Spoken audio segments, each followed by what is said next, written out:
Praise God. ಯೇಸು ಕ್ರಿಸ್ತನ ಹೆಸರಿನಲ್ಲಿ ನಿಮ್ಮನ್ನು ನಾನು ವಂದಿಸ್ತಾ ಇದ್ದೇನೆ. ಬನ್ನಿ, ಇವತ್ತಿನ ದಿನವು ಕರ್ತನಿಂದ ನೇಮಿಸಲ್ಪಟ್ಟಿದೆ. ಇದನ್ನು ನಾವು ಆನಂದ ಪಡೋಣ, ಸಂತೋಷ ಪಡೋಣ. ಬನ್ನಿ, ಸ್ವಲ್ಪ ಹೊತ್ತು ನಾವು ದೇವರ ವಾಕ್ಯವನ್ನು ಧ್ಯಾನ ಮಾಡುವ. ಎವ್ರಿ ಡೇ ನೀವು ದೇವರ ವಾಕ್ಯವನ್ನು ಧ್ಯಾನ ಮಾಡುತ್ತೀರಿ. ಪ್ರತಿದಿನ ನೀವು ದೇವರ ವಾಕ್ಯವನ್ನು ಮೆಡಿಟೇಟ್ ಮಾಡುತ್ತೀರಿ. ಹೇಗೆ ನಮ್ಮ ಶರೀರಕ್ಕೆ ಆಹಾರ ಬೇಕು, ಅದೇ ರೀತಿ ನಮ್ಮ ಆತ್ಮಕ್ಕೆ ದೇವರ ವಾಕ್ಯ ಬೇಕು. Praise God. ಯೇಸು ಹೇಳಿದ ಮನುಷ್ಯನು ಬದುಕುವುದು ರೊಟ್ಟಿ ತಿಂದ ಮಾತ್ರದಿಂದ ಅಲ್ಲ. ಅದರ ಅರ್ಥ ರೊಟ್ಟಿ ಬೇಕು, ಅದು ಶರೀರಕ್ಕೆ.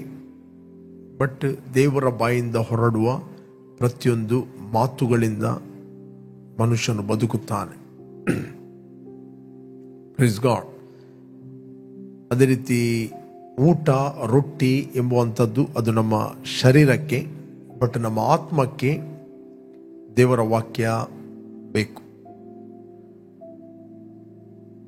ದೇವರ ವಾಕ್ಯವನ್ನು ನೀವು ಮೆಡಿಟೇಟ್ ಮಾಡಿದಾಗ ನೀವು ಆತ್ಮದಲ್ಲಿ ಪುಷ್ಟರಾಗುತ್ತೀರಿ. ಬೈಬಲ್ ಹೇಳ್ತದೆ, 10ನೇ ಅಧ್ಯಾಯ 27ನೇ ವಚನ ಯೆಶಾಯನ ಗ್ರಂಥದಲ್ಲಿ ನೀವು ಓದಿದರೆ ನಿಮಗೆ ಸಿಗ್ತದೆ. ಯೆಶಾಯ 10:27, 10 chapter 27 verse. ಆ ದಿನದಲ್ಲಿ ಅವರು ಹೊರಿಸಿದ ಹೊರೆಯು ನಿಮ್ಮ ಬೆನ್ನಿನಿಂದಲೂ ಹೂಡಿದ ನೊಗವು ಕತ್ತಿನಿಂದಲೂ ತೊಲಗುವು. ನೀವು ಪುಷ್ಟರಾದ ಕಾರಣ ನೊಗವು ಮುರಿದು ಹೋಗುವುದು. Praise God. ಇಂಗ್ಲಿಷ್ ಇರ್ತದೆ, and it shall come to pass in that day that his burden shall be taken away from off thy shoulder and his yoke from off thy neck, and the yoke shall be destroyed because of the anointing. Okay, because of the anointing. ಇಲ್ಲಿ ಆ ದಿನದಲ್ಲಿ ದೇವರ ವಾಕ್ಯ ಹೇಳ್ತದೆ, ಆ ದಿನದಲ್ಲಿ. ಆ ದಿನ ಅಂತ ಹೇಳಿದರೆ ಅದು ಈ ದಿನ. ಆ ದಿನ ಇಲ್ಲಿ ಮಾತಾಡುವಂಥದ್ದು ಅದು ಈ ದಿನ. ಸತ್ಯವೇದದಲ್ಲಿ ಅದು ಮಾತಾಡ್ತದೆ ಸಭೆಯ ಬಗ್ಗೆ. It is talking about the church.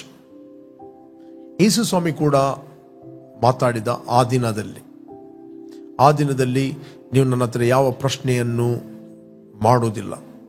ಆ ದಿನದಲ್ಲಿ ನೀವು ನನ್ನ ಹೆಸರಿನಲ್ಲಿ ತಂದೆಯನ್ನು ಬೇಡಿಕೊಳ್ಳುವಿರಿ. ಓಕೆ, ನಾವು ನೋಡ್ತೇವೆ ಡಿಫರೆಂಟ್ ದಿನಗಳು, ಯುಗಗಳು. ಇದು ಕೃಪಾ ಯುಗವಾಗಿದೆ. ನೆಕ್ಸ್ಟ್ ಇನ್ನೊಂದು ನಾವು ನೋಡ್ತೇವೆ, the day of the lord, ಕರ್ತನ ದಿನ. The 1,000 years, the day of the lord. ಇಲ್ಲಿ ಮಾತಾಡುವಂಥದ್ದು ಆ ದಿನದಲ್ಲಿ ಅವರು ಹೊರಿಸಿದ ಹೊರೆಯು ನಿಮ್ಮ ಬೆನ್ನಿನಿಂದಲೂ ಹೂಡಿದ ನೊಗವು ಕತ್ತಿನಿಂದಲೂ ತೊಲಗುವು. ನೀವು ಪುಷ್ಟರಾದ ಕಾರಣ ನೊಗವು ಮುರಿದು ಹೋಗುವುದು. ಇಲ್ಲಿ ಬೈಬಲ್ ಹೇಳ್ತದೆ, ನೀವು ಅಭಿಷಕ್ತರಾದ ಕಾರಣ. ನೀವು ಅಭಿಷಕ್ತರಾದ ಕಾರಣ, because of you are anointed. ಅದರ ಅರ್ಥ, no one can put yoke upon you. Praise God. ನಿಮ್ಮ ಮೇಲೆ ಯಾವುದೇ ಒಂದು ಯೋಕ್ ಹಾಕಿದರೆ, ಅನಾಯಿಂಟಿಂಗ್ ನಮ್ಮ ಮೇಲೆ ಯಾವುದೇ ಯೋಕ್, ಯಾವುದೇ ನೊಗ ಬಿದ್ದರೆ ಅದು ತನ್ನಷ್ಟಕ್ಕೆ ಮುರಿದು ಹೋಗ್ತದೆ. Praise God. ಅದು ಯಾವುದೇ ಒಂದು ವಿಚ್ ಕ್ರಾಫ್ಟ್ ನಿಮ್ಮ ಮೇಲೆ ಪ್ರಯೋಗ ಮಾಡಲಿಕ್ಕೆ ಆಗುವುದಿಲ್ಲ. ಯಾಕಂದ್ರೆ ನೀವು ಅಭಿಷಕ್ತರಾದ ಕಾರಣ. ನೀವು ಪುಷ್ಟರಾದ ಕಾರಣ ಅಂತ ಹೇಳಿದ್ರೆ ನೀವು ಅಭಿಷಕ್ತರಾದ ಕಾರಣ. Praise God. ಯಾರು ಅಭಿಷಕ್ತರು? ಯೇಸುವನ್ನು ರಕ್ಷಕನು ಒಡೆಯನೆಂದು ಅಂಗೀಕಾರ ಮಾಡಿದ ಪ್ರತಿಯೊಬ್ಬ ವಿಶ್ವಾಸಿ ಆತನು ಅಭಿಷಕ್ತನು. Praise God. He is anointed. ನಾನು ಮೊದಲು ಕೂಡ ಹೇಳಿದ್ದೇನೆ, ಕ್ರಿಸ್ತನು, ಕ್ರಿಸ್ತ ಎಂಬ ಈ ವರ್ಡ್ ಗ್ರೀಕ್ ಪದದಿಂದ ತೆಗೆದ ಮಾತು ಇದು. ಕ್ರಿಸ್ತೋ ಅಂತ ಹೇಳಿದರೆ ಗ್ರೀಕ್ ವರ್ಡ್. ಅನಾಯಿಂಟೆಡ್, ಕ್ರಿಸ್ಟೋ ಅಂತ ಹೇಳ್ತಾರೆ. ಅದೇ ರೀತಿ ನಾವು ಹಿಬ್ರೂನಲ್ಲಿ ನೋಡ್ಲಿಕ್ಕೆ ಹೋದರೆ ಮೆಸ್ಸಾಯ ಅಂತ ಹೇಳ್ತಾರೆ. ಇಂಗ್ಲಿಷ್ನಲ್ಲಿ ಓದಿದರೆ ಅನಾಯ್ಟೆಡ್ ಒನ್ ಹೇಳ್ತಾರೆ. ಕನ್ನಡದಲ್ಲಿ ಅಭಿಷೇಕ್ತನು. ಈಗ ಅಭಿಷೇಕ್ತನು ಯಾರು ಅಂತ ಹೇಳಿದ್ರೆ ದೇವರ ವಾಕ್ಯದಲ್ಲಿ ನಾವು ನೋಡ್ಲಿಕ್ಕೆ ಹೋದರೆ ಯೇಸು ಮತ್ತೆ ಸಭೆ ಒಟ್ಟಿಗೆ ಅದಕ್ಕೆ ಕ್ರಿಸ್ತನು ಅಂತ ಕರೀತಾರೆ. ಕ್ರಿಸ್ತನು ಅಂತ ಹೇಳಿದರೆ ಅಭಿಷೇಕ್ತನು. ನೀವು ಬಾರ್ನ್ ಅಗೇನ್ ಆದ ಪ್ರತಿಯೊಬ್ಬ ವಿಶ್ವಾಸಿ ಏನಾಗಿದೆ ಅಂತ ಹೇಳಿದ್ರೆ ನೀವು ಅಭಿಷೇಕ್ತರು. ಆದ್ದರಿಂದ ಬಾರ್ನ್ ಅಗೇನ್ ಆದ ನಿಮ್ಮ ಮೇಲೆ ವಿಚ್ ಕ್ರಾಫ್ಟ್ ಅಥವಾ ಯಾವುದೇ ಬರ್ಡನ್, ಯಾವುದೇ ಸೈಟಾನಿಕ್ ಅಟ್ಯಾಕ್ಗಳು ನಿಮ್ಮನ್ನು ಅಟ್ಯಾಕ್ ಮಾಡಲಿಕ್ಕೆ ಆಗುವುದಿಲ್ಲ. ಮೂಮೆಂಟ್ ಯಾವುದೇ ನೊಗ ನಿಮ್ಮ ಮೇಲೆ ಬರ್ತದೆ ಅದು ತನ್ನಷ್ಟಕ್ಕೆ ಅದು ಮುರಿಯಲ್ಪಡುತ್ತದೆ. This a spiritual truth. Praise God. ಆ ದಿನದಲ್ಲಿ ಅವರು ಹೊರಿಸಿದ ಹೊರೆಯು ನಿಮ್ಮ ಬೆನ್ನಿನಿಂದಲೂ ಓಡಿದ ನೊಗವು ಕತ್ತಿನಿಂದಲೂ ತೊಲಗವು. ನೀವು ಪುಷ್ಟರಾದ ಕಾರಣ ನೊಗವು ಮುರಿದು ಹೋಗುವುದು. ನೀವು ಅಭಿಷೇಕ್ತರಾದ ಕಾರಣ ನೊಗವು ಮುರಿದು ಹೋಗುವುದು. Praise God. Yes, KJV Kannada KJVಯಲ್ಲಿ ಅಭಿಷಕ್ತರಂತೆ ಬರೆಯಲ್ಪಟ್ಟಿದೆ. ಟ್ರಾನ್ಸ್ಲೇಟ್ ಇದ್ದರೆ ಹಾಕಿ KJV. ಓಕೆ, ಇಲ್ಲಿ ನಾನು ಓದ್ತೇನೆ, ಸ್ಕ್ರೀನ್ನಲ್ಲಿ ನೀವು ಓದಬಹುದು, ನೋಡಬಹುದು. ಆ ದಿನದಲ್ಲಿ ಅವರು ಹೊರಿಸಿದ ಹೊರೆಯು ನಿಮ್ಮ ಬೆನ್ನಿನಿಂದಲೂ ಹೂಡಿದ ನೊಗವು ನಿಮ್ಮ ಕುತ್ತಿಗೆಯಿಂದಲೂ ತೊಲಗುವು. ನೀವು ಅಭಿಷಕ್ತರಾದ ಕಾರಣ ನೊಗವು ನಾಶವಾಗಿ ಹೋಗುವುದು. Praise god. ನೀವು ಅಭಿಷಕ್ತರಾದ ಕಾರಣ. ಒಂದು ವೇಳೆ ನಿಮ್ಮ ಪಕ್ಕದಲ್ಲಿ ಯಾರಾದರೂ ಇದ್ದರೆ ಯೇಸುವನ್ನು ರಕ್ಷಕನು ಒಡೆಯನೆಂದು ಅಂಗೀಕಾರ ಮಾಡಿದವನು ಇರುವುದಾದರೆ ಅವನಿಗೆ ಹೇಳ್ರಿ, ನೀನು ಅಭಿಷಕ್ತನು. You are ಅನಾಯ್ಟೆಡ್. ನೀನು ಅಭಿಷಕ್ತನಾದ ಕಾರಣ ಯಾವಾಗಲೂ ಮೆಡಿಟೇಟ್ ಮಾಡ್ರಿ, ನೀವು ಕ್ರಿಸ್ತನಲ್ಲಿ ಯಾರು ಅಂತ. ಈ ಸತ್ಯವನ್ನು ಮೆಡಿಟೇಟ್ ಮಾಡುವ ಬದಲು ಜನರು ಇವತ್ತು ಏನು ಮೆಡಿಟೇಟ್ ಮಾಡ್ತಾರೆ ಅಂದರೆ ಸುಳ್ಳನ್ನು ಮೆಡಿಟೇಟ್ ಮಾಡ್ತಾರೆ. ನನಗೆ ಯಾರೋ ಮಾಟ ಮಾಡಿದ್ದಾರೆ, ನನಗೆ ಯಾರೋ ಹುಡಿ ಬಿಸಾಡಿದ್ದಾರೆ, ಯಾರೋ ನನಗೆ ವಿಚ್ ಕ್ರಾಫ್ಟ್ ಮಾಡಿದ್ದಾರೆ, ಯಾರೋ ನನ್ನ ಬಿಸ್ನೆಸ್ಗೆ ವಿಚ್ ಕ್ರಾಫ್ಟ್ ಮಾಡಿದ್ದಾರೆ. ಯಾರು ಇದೆಲ್ಲ ಮಾತಾಡೋದು? ಯಾರು? ವಿಶ್ವಾಸಿಗಳು. ಬಾರ್ನ್ ಅಗೇನ್ ಆದವರಿಗೆ ಕಲಿಸಲೇ ಇಲ್ಲ. ಏನಂತ ಹೇಳಿದರೆ ಕ್ರಿಸ್ತನಲ್ಲಿ ನೀವು ಯಾರು ಅಭಿಷೇಕ್ತರು ಅಂತ ಕಲಿಸಲೇ ಇಲ್ಲ. ಇಲ್ಲಿ ಪ್ರಾಬ್ಲಮ್ ದೇವರ ಪ್ರಾಬ್ಲಮ್ ಅಲ್ಲ. ಇಲ್ಲಿ ಪ್ರಾಬ್ಲಮ್ ಏನಂದ್ರೆ ತಿಳುವಳಿಕೆಯ ಪ್ರಾಬ್ಲಮ್. ತಿಳುವಳಿಕೆ ಇಲ್ಲದೆ ಇರುವಂತಹದ್ದು.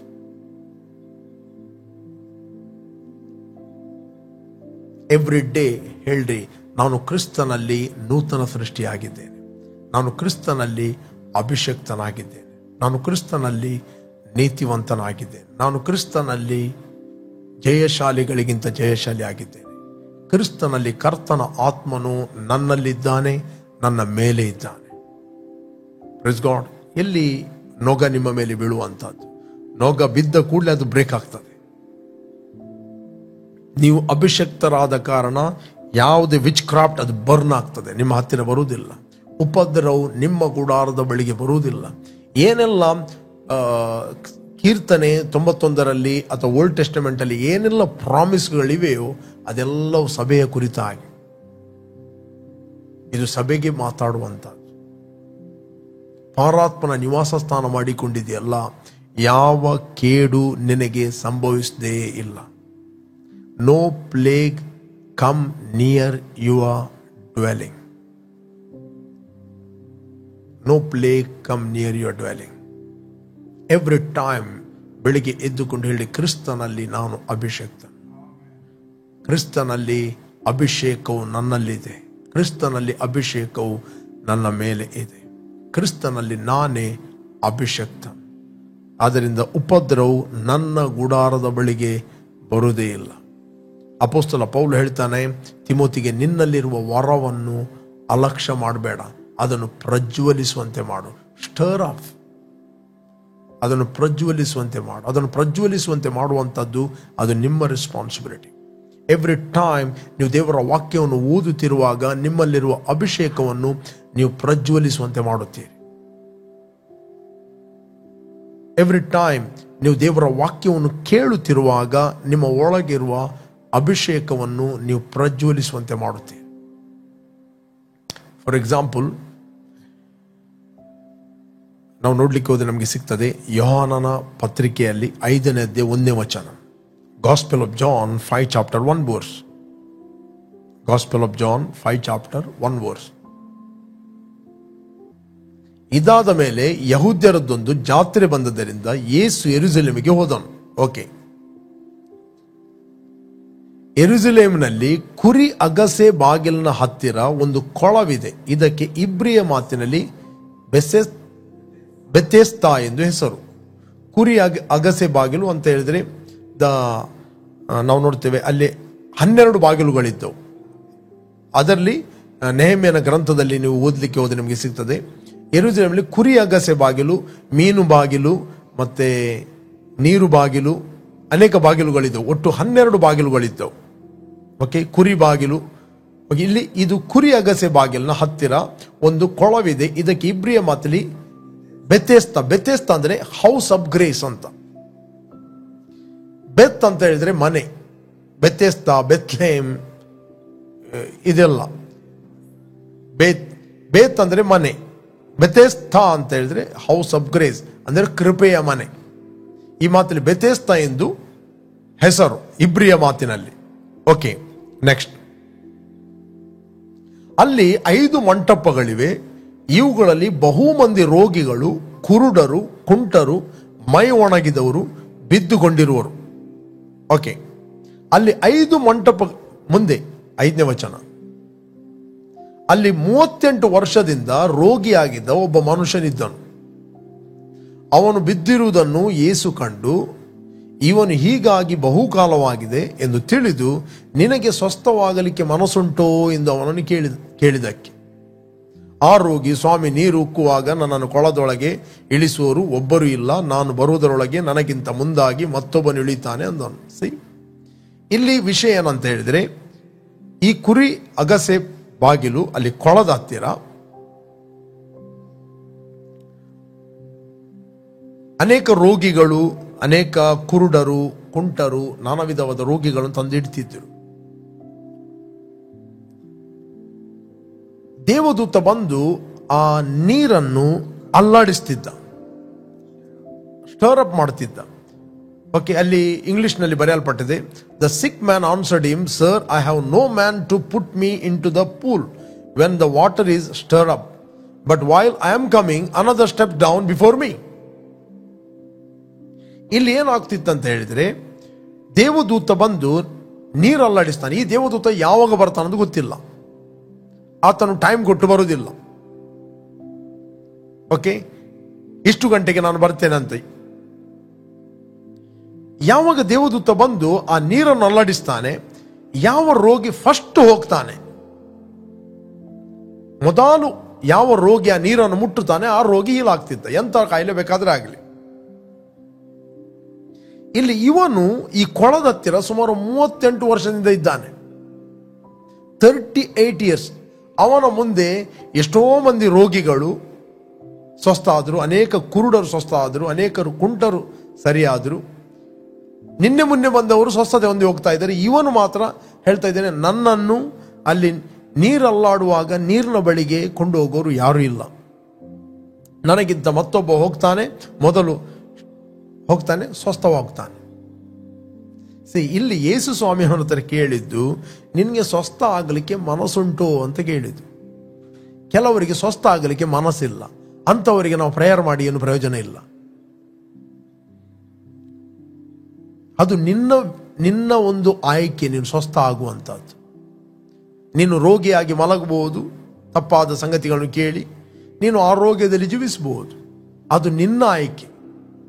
ಇಲ್ಲಿ ಯೇಸು ಸ್ವಾಮಿ ಅವನಿಗೆ ಕೇಳಿದ, ನಿನಗೆ ಸ್ವಸ್ಥ ಆಗಲಿಕ್ಕೆ ಮನಸ್ಸುಂಟು ಅಂತ. ಅವನು ಕಂಪ್ಲೇಂಟ್ ಕೊಡ್ಲಿಕ್ಕೆ ಸ್ಟಾರ್ಟ್ ಮಾಡಿದ. ನನ್ನವರು ಯಾರು ಇಲ್ಲ, ಗುಣ ಮಾಡುವವರು ಯಾರಿಲ್ಲ, ನನ್ನವರೆಂಬವರು ನೀರಿನಲ್ಲಿ ಕೊಂಡು ಹೋಗೋರು ಯಾರಿಲ್ಲ. ಇವತ್ತು ಕೂಡ ಜನರು ಏನು ಮಾಡ್ತಾರೆ, ಅವರು ಕಂಪ್ಲೇಂಟ್ ಕೊಡ್ತಾರೆ.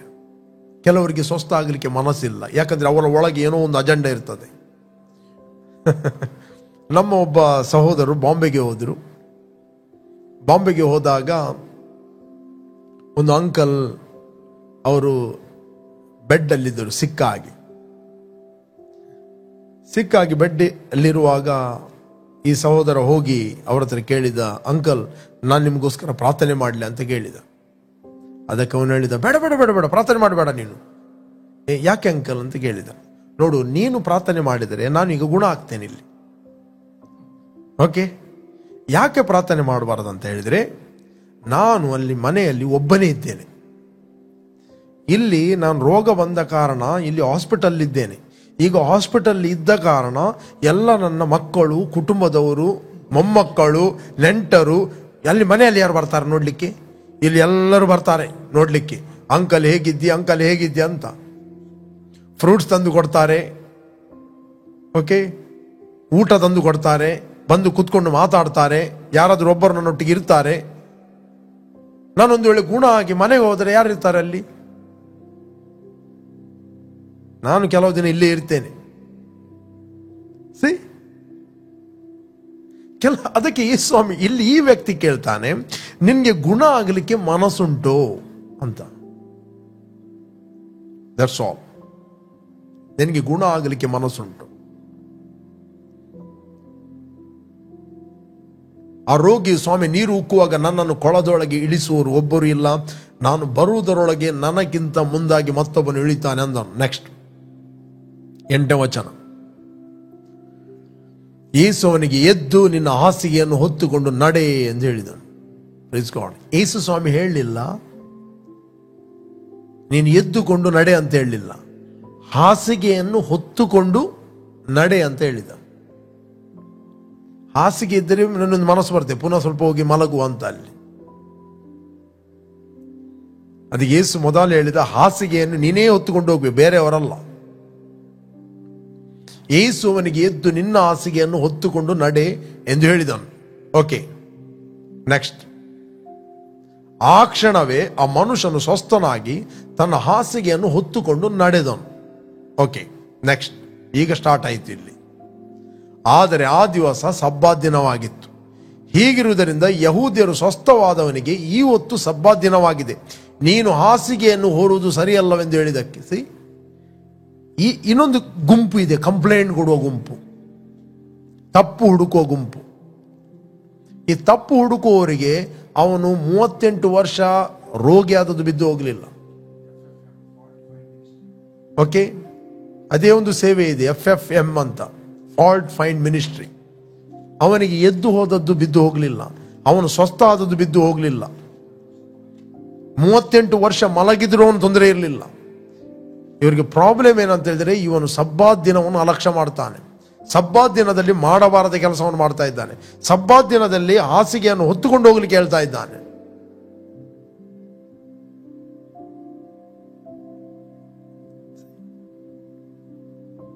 ಪ್ರೇರೆ, ಇಲ್ಲಿ ಮುಖ್ಯವಾದ ವಿಷಯ ಏನಂತ ಹೇಳಿದ್ರೆ, ಹೊಸ ಒಡಂಬಡಿಕೆಯಲ್ಲಿ ನಿಮಗೆ ಯಾರು ಬಂದು ನೀರು ಅಲ್ಲಾಡಿಸುವ ಅಗತ್ಯ ಇಲ್ಲ.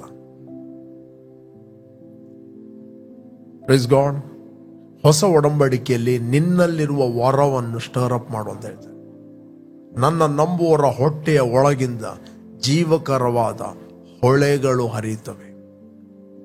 ಇದು ಯೇಸು ಸ್ವಾಮಿ ಹೇಳುತ್ತಿರುವಾಗ ಆತನು ಶಿಲುಬೆಗೆ ಹೋಗಲಿಲ್ಲ. Price God. ಪ್ರೇರೆ, ಇವತ್ತು ದೇವರ ಅಭಿಷೇಕವನ್ನು ನಿನ್ನ ಒಳಗಿಟ್ಟಿದ್ದಾನೆ. ಅದಕ್ಕೆ ಅಪೊಸ್ತಲ ಪೌಲ ತಿಮೋತಿಗೆ ಹೇಳ್ತಾನೆ, stir up the gift the within you. ನಿನ್ನಲ್ಲಿರುವ ವರವನ್ನು ಅದನ್ನು ಪ್ರಜ್ವಲಿಸುವಂತೆ ಮಾಡು.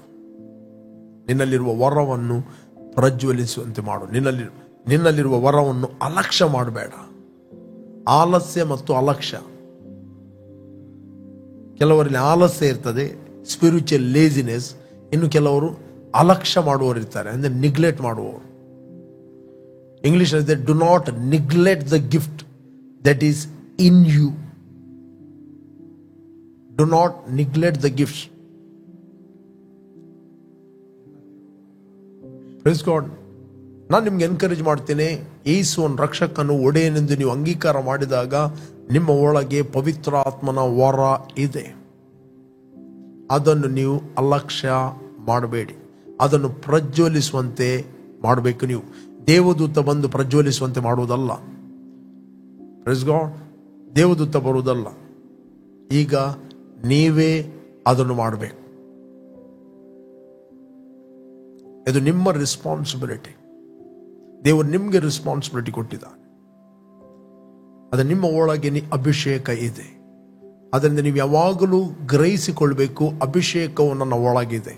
ಅದನ್ನು ಬಿಟ್ಟು ತಪ್ಪಾದ ಸಂಗತಿಗಳು ಮೆಡಿಟೇಟ್ ಮಾಡಬೇಡ್ರಿ. ಯಾರೋ ನನಗೆ ವಿಚ್ ಕ್ರಾಫ್ಟ್ ಮಾಡ್ತಾ ಇದ್ದಾರೆ, ಯಾರೋ ನನಗೆ ದುರಾತ್ಮ ಕಳಿಸ್ತಾ ಇದ್ದಾರೆ, ಯಾರೋ ನನ್ನ ಬಿಸ್ನೆಸ್ ಲಾಸ್ ಆಗಲಿಕ್ಕೆ ಲಿಂಬು ಬಿಸಾಡ್ತಾ ಇದ್ದಾರೆ ಅಥವಾ ಹುಡಿ ಬಿಸಾಡಿ ಹೋಗ್ತಾ ಇದ್ದಾರೆ. ಇದೆಲ್ಲ ಥಿಂಕ್ ಮಾಡೋದನ್ನು ಸ್ಟಾಪ್ ಮಾಡ್ರಿ. ಅದರ ಬದಲು ನಿಮ್ಮ ಒಳಗಿರುವ ವರವನ್ನು ಪ್ರಜ್ವಲಿಸುವಂತೆ ಮಾಡ್ರಿ. ನಿಮ್ಮ ಒಳಗಿರುವ ಪವಿತ್ರಾತ್ಮನನ್ನು ಪ್ರಜ್ವಲಿಸುವಂತೆ ಮಾಡ್ರಿ. ನಿಮಗೆ ಯಾವಾಗಲೂ ಒಳಗಿಂದ ಗೊತ್ತಿರಲಿ, ನಾವು ಅಭಿಷೇಕ್ತರು. ಅಭಿಷೇಕ್ತನ ಮೇಲೆ ಯಾವ ವಿಚ್ ಕ್ರಾಫ್ಟ್ ಅಟ್ಯಾಕ್ ಮಾಡೋದಿಲ್ಲ. ಬೈಬಲ್ ಹೇಳ್ತೇನೆ, ನೀವು ಅಭಿಷೇಕ್ತರಾದ ಕಾರಣ ನೊಗಗಳು ಮುರಿಯಲ್ಪಡುವವು. ಯಾರಾದರೂ ವಿಚ್ ಕ್ರಾಫ್ಟ್ ಮಾಡಿದರೆ ಅದು ತನ್ನಷ್ಟಕ್ಕೆ ಮುರಿಯಲ್ಪಡುತ್ತದೆ. It will break. Praise God. ಈ ವಚನವನ್ನು ಯೆಶಾಯನು ಪ್ರೊಫೆಟಿಕ್ ಆಗಿ ಸಭೆಯವರಿಗೆ ಬರೀತಾನೆ. ಆ ದಿನ ಅಂತ ಹೇಳಿದ್ರೆ ಅದು ಈ ದಿನ. ಪ್ರಸನ್ನತೆಯ ದಿನದಲ್ಲಿ ನಿನ್ನ ಮನವಿಯನ್ನು ಕೇಳಿಕೊಂಡೇನು. ಆ ದಿನದಲ್ಲಿ ಅದಕ್ಕೆ ಅಪೊಸ್ತಲ ಪೌಲ ಹೇಳ್ತೇನೆ, ಆ ದಿನ ಅಂದರೆ ಅದು ಇದೇ ದಿನ. ಬೇಕಾದ್ರೆ ನಾವು ಓದುವ 2 Corinthians 6:1 verse. 2 Corinthians 6:1 verse. ನಾವು ಆತನೊಂದಿಗೆ ಕೆಲಸ ನಡೆಸುವವರಾಗಿದ್ದು ನೀವು ಹೊಂದಿದ ದೇವರ ಕೃಪೆಯನ್ನು ವ್ಯರ್ಥ ಮಾಡಿಕೊಳ್ಳಬೇಡಿರೆಂದು ಎಚ್ಚರಿಸ್ತೇನೆ. Praise God. ಪ್ರಸನ್ನತೆಯ ಕಾಲದಲ್ಲಿ ನಿನ್ನ ಮನವಿಯನ್ನು ಕೇಳಿದೆನು, ರಕ್ಷಣೆಯ ದಿನದಲ್ಲಿ ನಿನಗೆ ಸಹಾಯ ಮಾಡಿದೆನು. ಇದು ಓಲ್ಡ್ ಟೆಸ್ಟಮೆಂಟ್ ಅಲ್ಲಿ ಇದೆ. Praise God. ಎಂದು ದೇವರು ಹೇಳುತ್ತಾನಲ್ಲ, that was a promise in the old testament. ಹೇಗೆ 10-27 ವಚನವು ಕೂಡ ಪ್ರಾಮಿಸು, ವಾಗ್ದಾನವು, ಇದು ಕೂಡ ವಾಗ್ದಾನವೇ ಆಗಿತ್ತು. ಈಗ ಈ ವಾಗ್ದಾನ ಕ್ರಿಸ್ತನಲ್ಲಿ ನೆರವೇರಿದೆ. ಈಗಲೇ ಆ ಸುಪ್ರಸನ್ನತೆಯ ಕಾಲ, ಇದೇ ಆ ರಕ್ಷಣೆಯ ದಿನ. Praise God. ಈಗಲೇ ಆ ಸುಪ್ರಸನ್ನತೆಯ ಕಾಲ, ಇದೇ ಆ ರಕ್ಷಣೆಯ ದಿನ. ಆದ್ದರಿಂದ ಬಾರ್ನ್ ಅಗೇನ್ ಆದವರು, ನೀವೆಲ್ಲಿಂದ ವೀಕ್ಷಿಸ್ತಾ ಇದ್ದೀರಿ, ಯಾವ ಕಂಟ್ರಿಯಿಂದ ನೀವು ವೀಕ್ಷಿಸ್ತಾ ಇದ್ದೀರಿ, ಒಂದು ನಿಮಗೆ ಗೊತ್ತಿರಲಿ, ನೀವು ಕ್ರಿಸ್ತನಲ್ಲಿ ಅಭಿಷಕ್ತರು. ನೀವು ಅಭಿಷಕ್ತರಾದ ಕಾರಣ ನೊಗವು ಮುರಿಯಲ್ಪಡುವುದು.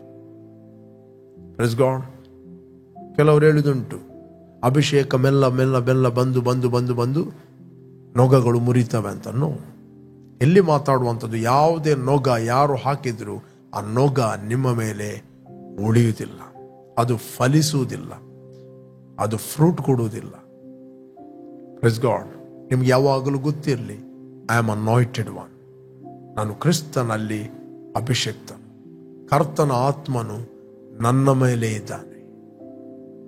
ಕರ್ತನ ಅಭಿಷೇಕವು ನನ್ನಲ್ಲಿದೆ.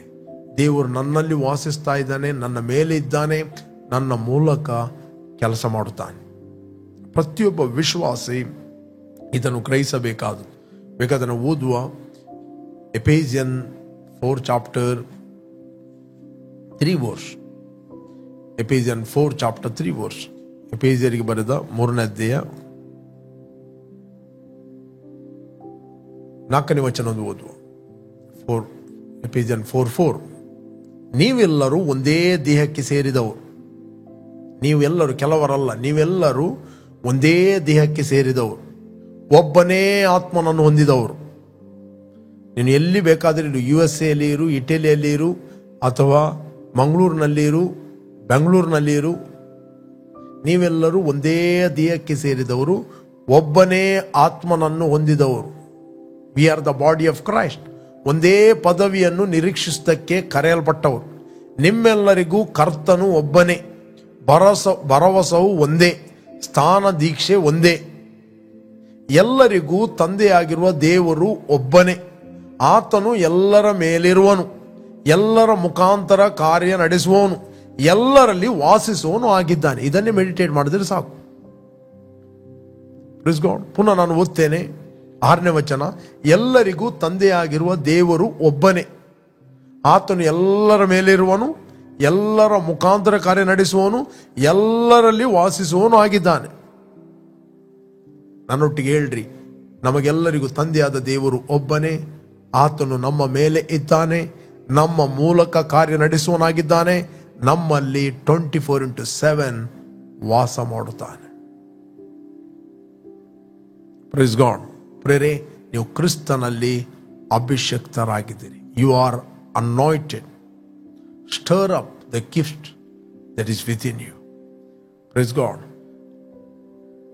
38 ವರ್ಷದ ವ್ಯಕ್ತಿ ಆ ಕುರಿಯ ಗೆಸೆ ಬಾಗಿಲು ಬೆತೆಸ್ದ ಕೊಳದ ಹತ್ತಿರ 38 ವರ್ಷ ಕಾಯಬಹುದು. ಆದರೆ ಅವನು ಕಾಯ್ದಂತೆ ನೀವು ಕಾಯಬೇಕಾಗಿಲ್ಲ. ನೀವು ಎನಿ ಟೈಮ್ ನಿಮ್ಮಲ್ಲಿರುವ ವರವನ್ನು ಪ್ರಜ್ವಲಿಸಬಹುದು, ನಿಮ್ಮಲ್ಲಿರುವ ಆರೋಗ್ಯವನ್ನು ಪ್ರಜ್ವಲಿಸುವಂತೆ ಮಾಡಬಹುದು, ನಿಮ್ಮಲ್ಲಿರುವ ಸಮಾಧಾನವನ್ನು ಕ್ರಿಸ್ತನಲ್ಲಿ ನೀವು ಪ್ರಜ್ವಲಿಸುವಂತೆ ಮಾಡಬಹುದು, ನಿಮ್ಮಲ್ಲಿರುವ ಪ್ರೀತಿ ಪವಿತ್ರಾತ್ಮನ ಮೂಲಕ ದೇವರು ಸುರಿಸ್ತಾ ನಿಮ್ಮ ಒಳಗೆ ಅದನ್ನು ನೀವು ಪ್ರಜ್ವಲಿಸುವಂತೆ ಮಾಡಬಹುದು. Praise God.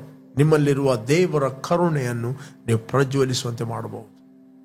ಬೆಳಿಗ್ಗೆ ಎದ್ದುಕೊಂಡು ನೀವು ವಾಕ್ಯವನ್ನು ಓದುವಾಗ, ವಾಕ್ಯವನ್ನು ಆರಾಧಿಸುತ್ತಿರುವಾಗ ನಿಮ್ಮ ಒಳಗಿರುವ ವರವನ್ನು, ಅಭಿಷೇಕವನ್ನು ನೀವು ಪ್ರಜ್ವಲಿಸುವಂತೆ ಮಾಡುತ್ತೀರಿ. Price God. ಪ್ರೇರೆ, ನಾನು ನಿಮಗೆ ಎನ್ಕರೇಜ್ ಮಾಡುತ್ತೇನೆ, ಯಾರು ನೀವು ಫಸ್ಟ್ ಟೈಮ್ ವೀಕ್ಷಿಸ್ತಾ ಇದ್ದೀರಿ, ಯೇಸುವನ್ನು ರಕ್ಷಕನ ಒಡೆಯನೆಂದು ನೀವು ಅಂಗೀಕಾರ ಮಾಡದಿದ್ದರೆ, this the right time. Call Jesus in your heart. ನಿಮ್ಮ ಹೃದಯದಲ್ಲಿ ಯೇಸುವನ್ನು ಕರೆಯಿರಿ. ಯಾರು ಆತನ ಅಂಗೀಕಾರ ಮಾಡುತ್ತಾರೋ, ಅಂದರೆ ಆತನ ಹೆಸರನ್ನು ನಂಬಿಕೆ ಇಡ್ತಾರೋ, ಅವರಿಗೆ ದೇವರ ಮಕ್ಕಳಾಗುವ ಅಧಿಕಾರವನ್ನು ಆತನು ಕೊಟ್ಟಿದ್ದಾನೆ. ಇವರು ರಕ್ತ ಸಂಬಂಧದಿಂದಾಗಲಿ, ಕಾಮದಿಂದಾಗಲಿ, ಪುರುಷ ಸಂಕಲ್ಪದಿಂದಾಗಲಿ ಇವರು ಹುಟ್ಟಿದವರಲ್ಲ, ಇವರು ದೇವರಿಂದ ಹುಟ್ಟಿದವರು. ಆತನು ಅಂಗೀಕಾರ ಮಾಡಿದ ಪ್ರತಿಯೊಬ್ಬ ವ್ಯಕ್ತಿ ಆತನು ಅಭಿಷಕ್ತನಾಗಿದ್ದಾನೆ. Let's pray. Thank you Lord. ಭೂಮಿ ಆಕಾಶಗಳನ್ನು ಉಂಟು ಮಾಡಿದ ಸರ್ವಶಕ್ತನಾದ ನನ್ನ ತಂದೆ, ನೀನು ನನ್ನ ಮೇಲೆ ಪ್ರೀತಿಯನ್ನು ಮಾಡಿ ನಿನ್ನ ಒಬ್ಬನೇ ಮಗನಾದ ಯೇಸುವನ್ನು ನನಗೋಸ್ಕರ ನೀನು ಕಳಿಸಿದಿ. ಆತ ನನಗೋಸ್ಕರ ಕ್ರೂಜೆಯಲ್ಲಿ ಸತ್ತು ರಕ್ತವನ್ನು ಸುರಿಸಿ ಹೂಣಲ್ಪಟ್ಟು 3ನೇ ದಿನ ಸತ್ತವರ ಒಳಗಿಂದ ಎದ್ದು ಬಂದನೆಂದು ನಾನು ನನ್ನ ಹೃದಯದಲ್ಲಿ ನಂಬುತ್ತೇನೆ ಮತ್ತು ಬಾಯಿಂದ ನಾನು ಅರಿಕೆ ಮಾಡುತ್ತೇನೆ. ಯೇಸುವೆ ನನ್ನ ಕರ್ತನು. ನಾನು ನಂಬುತ್ತೇನೆ, ನನಗೆ ಬಿಡುಗಡೆ ಆಯಿತು. ತಂದೆ, ನಾವಿವತ್ತು ಕ್ರಿಸ್ತನಲ್ಲಿ ಅಭಿಷಕ್ತರಾಗಿದ್ದೇವೆ. ನಾವು ಅಭಿಷಕ್ತರಾದ ಕಾರಣ ರೋಗಗಳು ನಮ್ಮನ್ನು ಆಳುವುದಿಲ್ಲ. ರೋಗ, ವ್ಯಾಧಿ, ಕಾಯಿಲೆಗಳು, ಹೊಟ್ಟೆಗಿಚ್ಚು, ಸಿಟ್ಟು, ಬಿಟರ್ನೆಸ್ ನಮ್ಮನ್ನು ಆಳಲಾಗುವುದಿಲ್ಲ. ನಾವು ದೇವರಿಂದ ಹುಟ್ಟಿದವರು, ನಾವು ಕ್ರಿಸ್ತನಲ್ಲಿ ಅಭಿಷೇಕ್ತರು, ನಾವು ಅಭಿಷೇಕದಲ್ಲಿ ನಡೆಯುವರಾಗಿದ್ದೇವೆ. Thank you Lord. We will walk in love, walking in authority, walking in dominion, walking in favor, oh God, by the power of the Holy Spirit of Master. In Jesus' name, amen, amen, amen.